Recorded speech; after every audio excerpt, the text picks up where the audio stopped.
सही बात है, बहुत बढ़िया।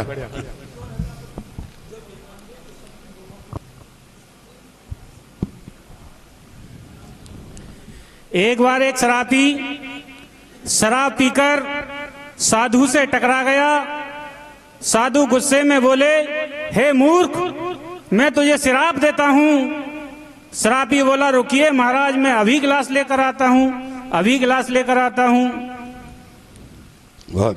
शराबी और शराब पीकर शाम के वक्त अपनी ससुराल चला गया और ससुराल जाने के बाद दरवाजा खटखटाया तो अंदर से सास ने आवाज लगाई, कौन?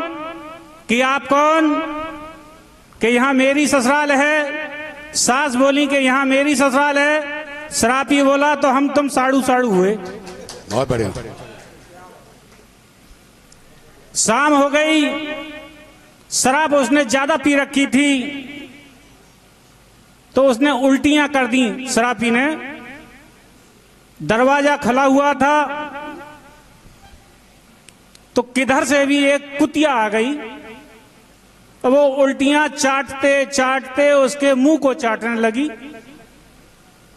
शराबी बोला कि सैली की मम्मी, कि आज से पहले आपने इतना प्यार नहीं कहा जितना आज कर रही हो। उसके बाद शराबी का हाथ धीरे धीरे उसकी कमर पर पहुंच गया और जाड़े का वक्त था। तो शराबी बोला कि सैली की मम्मी, मैंने आपको 4-5 जैकेट लाकर दे रखी थी, लेकिन फेदर की जर्सी की क्या जरूरत थी? कोई बात नहीं। शराबी रात में कपड़े चेंज करके सुबह को बैठा और चाय पानी नाश्ता करने के बाद सुबह को बोला, इस देश की सरकार यदि मेरे हाथ में आ जाए तो मैं इस देश की तकदीर बदल दूंगा।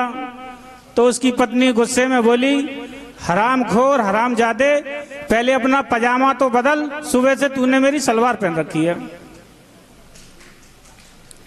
इसी बात को देखते हुए शराबी के मन में इतना गुस्सा आ गया और उसकी मौत हो गई कायली के मारे।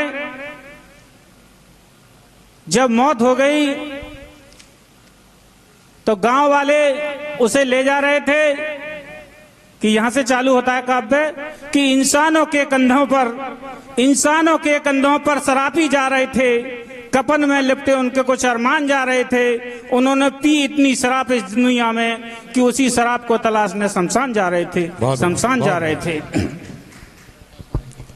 जब उनकी अर्थी रास्ते से निकलकर जा रही थी तो रास्ते में एक शराब का ठेका दिखा। तो अर्थी से शराबी बोला, रोको रोको मेरा जनाजा, रोको रोको मेरा जनाजा।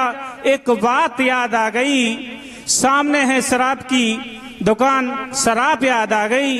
जब खाली समय हुआ करेगा तो शराब पिया करेंगे, जब खुदा हिसाब मांगेगा तो 2-4 पैक उसे भी दे दिया करेंगे। बात अच्छी लग रही हो तो सभी से आग्रह है कि ताली बजाएं। मेरी घरवाली बोली कि आप काव्य पाठ करने जाते हैं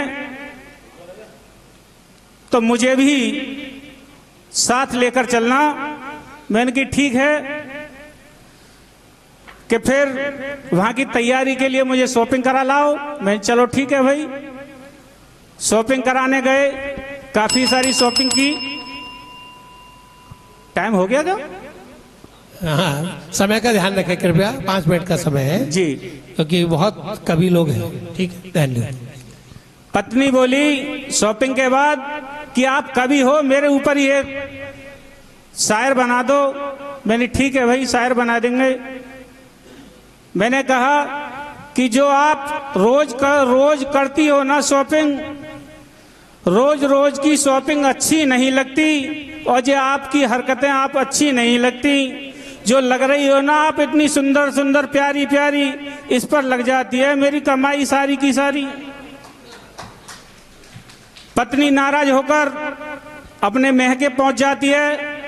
कुछ दिन के बाद हम ससुराल जाते हैं बुलाने के लिए, तो घरवाली खाना बना रही थी। पास में खड़ी साली खड़ी खड़ी देख रही थी। मैंने साली को देखा, साली ने मुझको देखा, तो वो मन ही मन मुस्करा रही थी। मैं बैठक में जाकर बैठ गया तो साली पानी लेकर आई और मेरे दिल को बहुत समाई। तो साली ने प्यार से मुझे गोद में बिठा लिया। तो बैठकर साली की बाहों में क्या जोश आया। इतने में पत्नी ने देख लिया, बेलन से इतनी कुटाई की कि आईसीयू में 3-4 दिन में होश आया। बहुत बहुत धन्यवाद भाई साहब। काव्य पाठ सुनाया हमने, मौका मिलेगा तो और सुनाएंगे। काव्य पाठ हमने सुनाया, मौका मिला तो और सुनाएंगे। घंटी बज रही है, संचालक बजाएं घंटी, ऐसी नौबती क्यों आए, ज्यादा बेचैन ना हो इसलिए मंच छोड़कर जाए। बहुत बहुत धन्यवाद, बहुत बढ़िया, साधुवाद। इसी क्रम में संबल की धरती से पधारे डॉक्टर संजीव सचेत जी।